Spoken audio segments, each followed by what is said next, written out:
Hello दोस्तों, कैसे हैं आप सब। आप सभी को मेरे तरफ से पहला प्रणाम।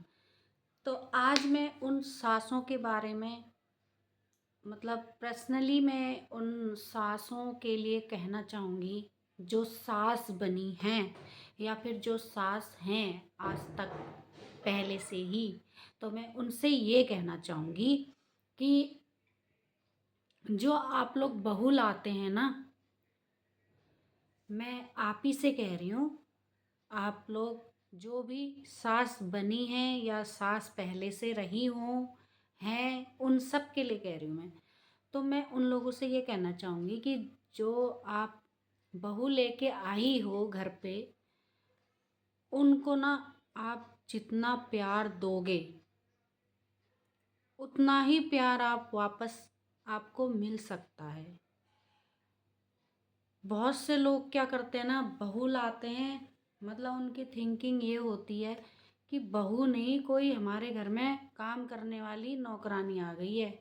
ये थिंकिंग होती है। जैसे वो अपना घर छोड़ के आई है, वैसे ही तो आप लोग भी अपना घर छोड़ के आए होगे ना कभी आप लोगों ने भी अपना घर छोड़ा होगा। आप भी किसी की बहू बनी होंगी। उनकी बात नहीं है, आप लोग भी बने होंगे किसी की बहू, ऐसा तो नहीं है। तो मैं यही कहना चाहूँगी कि दूसरों की बेटी आप जब लाते हो बहू बनाकर, तो उन्हें प्यार दीजिए। जब आप उनको प्यार देंगी ना, बदले में आपको भी प्यार ही मिलेगा। जैसा आप करोगी उनके साथ, वैसा ही आपके साथ होगा। आप लोग ये क्यों भूल जाते हो कि हम दूसरों के लिए अच्छा ना करें और उम्मीद रखते हो कि बहू हमारे लिए अच्छा करे, तो वो कैसे हो सकता है। जैसा आप करेंगे वैसा ही आपको मिलेगा। मैं तो साफ साफ शब्दों में ये कहती हूँ सबसे कि आप बहू नहीं, आप अपनी बेटी मानो। क्योंकि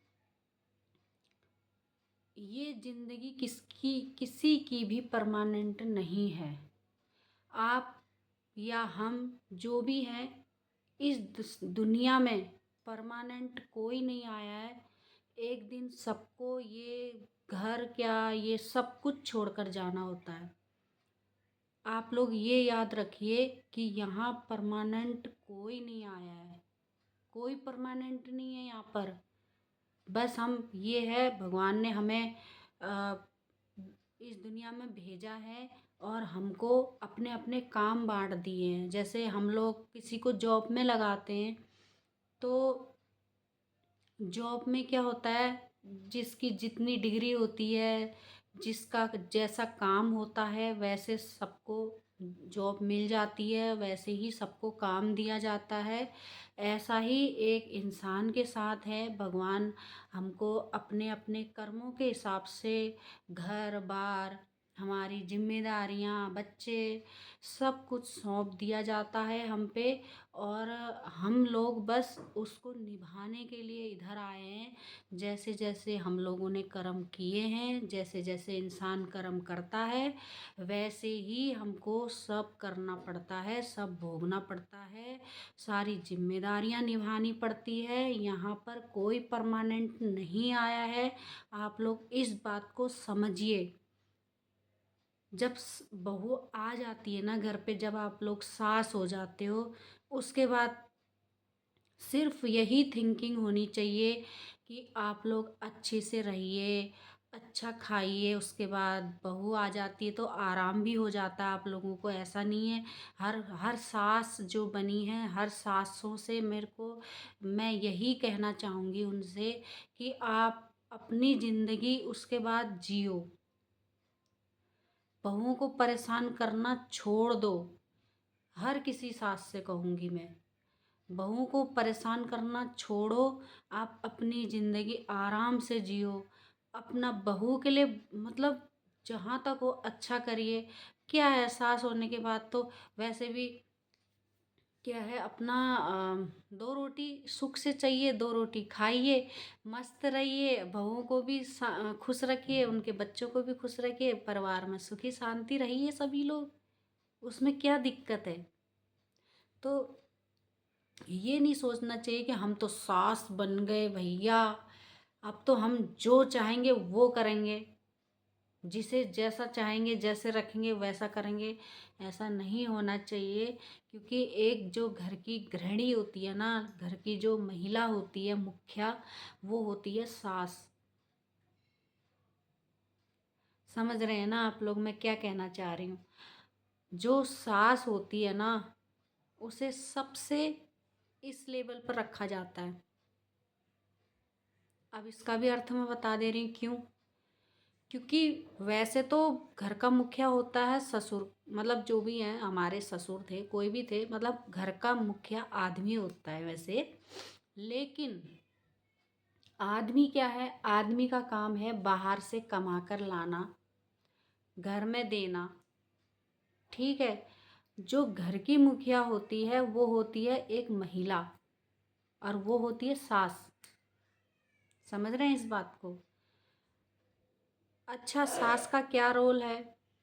सास का ये रोल है कि जो सास होती है ना, उसके हाथ में होता है कि हमको सब, जो भी हमारे रिश्ते हैं उनको हमको बैलेंस बना के चलना चाहिए, सबको मिलाकर। जो एक परिवार होता है उसे आप जोड़ कर रखिए ऐसे।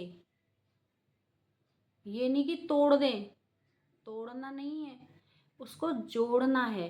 अगर आपके 2 लड़के हैं, 3 लड़के हैं, तो आप उनको दोनों बहुओं या 3 बहुएं हैं, जितने भी बहुएं हैं आपके, ऐसे जोड़ के रखो ऐसे। ये जो 3 बहुएं हैं ना, या 2 बहुएं हैं, उन पे बिल्कुल भी फर्क मत करो, क्योंकि जैसा आप करोगे वैसा ही आपको मिलेगा। आप एक बहू के साथ अच्छा करोगे, दूसरी के साथ बुरा करोगे, तो उन दोनों में क्या होगा? बात आ जाएगी। दूसरी को लगेगा उसे अच्छा मान रही है, मुझे नहीं मान रही, उसके लिए अच्छा कर रही है, मुझे नहीं अच्छा कर रही है।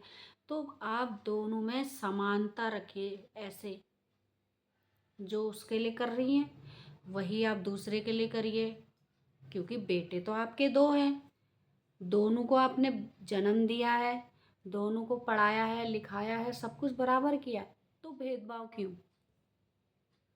वो तो अपनी किस्मत है, बड़े होने के बाद किसी के पास पैसा आ जाता है, नौकरी लग जाती है, कोई गरीब मतलब नहीं होता है पैसा जी किसी के पास। ऐसा नहीं है। जिसके पास पैसा नहीं है आप उसकी हेल्प कर सकते हैं, उसको सपोर्ट कर सकते हैं आप, लेकिन भेदभाव नहीं करो। क्योंकि जो आप भेदभाव करती हो ना, उससे आपका ही घाटा होता है। दोनों में बैलेंस बना के चलोगी तो आपको दोनों का प्यार मिलेगा। और दोनों के मन में भी ये बात नहीं आएगी कि हमारी सास मेरे लिए ऐसा करती है, उसके लिए ऐसा करती है। आपके अगर 2 बच्चे हैं तो दोनों बहुओं को बराबर समझो, 3 हैं तो तीनों को बराबर समझो। उसमें आप ही का फायदा है, क्योंकि जब आप बिस्तर पे आओगी ना, तीनों की सेवा पाओगी, या 2 होंगे तो दोनों की सेवा पाओगी, एक होगा तो एक की सेवा पाओगी। घाटा आप ही का है। बहू क्या है, आप अच्छा नहीं करोगी, लड़का बहू क्या अलग हो जाएंगे? रह कौन जाएगा अकेला? आप ही रहोगे। इसलिए मैं हर सास से ये कहना चाहती हूँ कि आप अपने बहुओं को अच्छा करिए, अच्छे से रखिए, अपनी बेटी बनाकर रखिए। जितना प्यार आप दोगी, अगर जितना आप उनको बेटी बना के रखोगी ना, उतना ही आपको प्यार मिलेगा। और जिस घर में जिसकी लड़कियां हैं, नंदे हैं, लड़कियों को अपने जब शादी हो जाती है लड़कियों की, तो उनको उनके घर में खुश रहने दो। उनके बीच में, उनके परिवार के बीच में ना बोलो। और अपनी जो बहू है और बेटी है, बेटी को अपने घर में खुश रहने दो, बहू का साथ दो, क्योंकि बहू आपके साथ हमेशा रहेगी। बेटी पराए घर की लड़की, पराए घर की बहू हो जाती है, तो जब वो पराए घर की बहू हो जाती है ना, तो उसे वहीं का होने दो, दखल अंदाजी ना करो उसमें। और एक बात, जो सासें अपनी बेटियों के कहने पे आएंगी तो वो अपना घर कभी बना ही नहीं पाएंगी। ये 100% आप लिख के ले लो मुझसे। जो आपकी बहू होती है ना, आप अपनी बहू का साथ दीजिए, बेटियों का नहीं। बेटियां अपने घर की हैं, 4 दिन के लिए आएंगी, बस 4 दिन मेहमान की तरह आएंगी, चली जाएंगी। और वहाँ पर साथ कौन देता आपका? आपकी बहू। आपके सुख में, आपके दुख में आपकी बहू खड़ी रहती है हर समय। जब आप बिस्तर पे आ जाएंगे तो तब भी बहू सेवा करेगी। आप अपनी बहू के लिए अगर अच्छा करोगे तो आप अपनी बेटी बना कर रखिए बहू को। बहुत लोग बहू को कुछ समझते नहीं हैं, उम्मीद रखते हैं उससे कि हमारे लिए सेवा करे, हमारी नौकरी करे, हमारे पीछे लगे रहे। तो बहू कैसे करेगी जब आप प्यार ही नहीं दोगे, आप उसको समझोगे नहीं। जब तक आप जवान हो, अपने रुतबे में रहते हो, हाँ हम तो सास हैं। अरे सास हैं तो सास क्या सास ही रहेगी? बहू तो बन नहीं सकती, सास ही रहेंगी ना। आप इज्जत दो, प्यार दो बहू को, तभी तो वो आपको समझेगी। जैसा आप करोगे वैसा मिलेगा आपको फिर।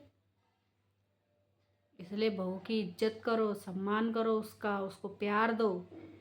जितना प्यार आप दोगे उतना ही प्यार आपको मिलेगा वापस।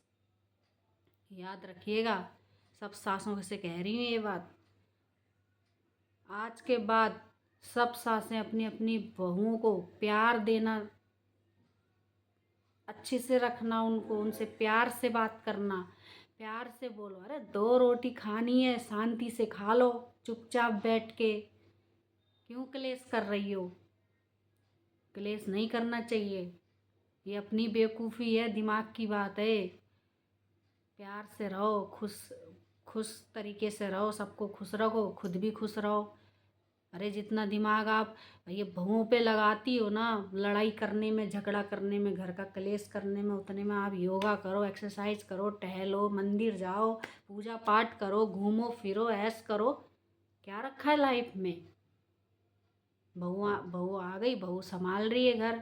अपनी घर में हो तो घर में हेल्प करो, साथ में काम करो, सब्जी काटो, कहीं कुछ करो। दुनिया भर के काम होते हैं। ये थोड़ी कि बहू आ गई तो हम बैठ रहे, लो सोए रहे, मज़े से मस्ती कर रहे, ये नहीं है। मिलजुल के करो दोनों, बहू भी और सास भी। तभी गृहस्थी चलती है और तभी सुख शांति भी रहती है घर में, प्यार भी बना रहता है। ऐसा नहीं होना चाहिए। पिछड़े लोग हैं थे ना, जो पहले ज़माने के सासें होती थी वो करती थी ऐसा। लेकिन अब नहीं है ऐसा। अब तो अच्छी से रहते हैं हर कोई, अच्छे से रहना भी चाहिए। ये थोड़ी अपना रुतबा झाड़ते रहो। रुतबा झाड़ते रहोगे तो रुतबा में ही रहोगे, फिर कोई पूछेगा नहीं उस समय। ऐसे पकड़ के बैठे रहना, सर पकड़ के, कोई पूछेगा भी नहीं। इसलिए आप अच्छे से रहो, अपनी बहू की इज्जत करो, प्यार करो, सुखी सुखी रहो सब लोग। 2 रोटी खानी, खाओ चुपचाप, बस अपना ऐश करो, जो मन करता वो करो, घूमो फिरो, जो मन करता आपको एक्सरसाइज करो, टहलो सुबह। आपको इतना टाइम ही नहीं मिलेगा लड़ने का। याद रखना, इस बात को ध्यान रखना।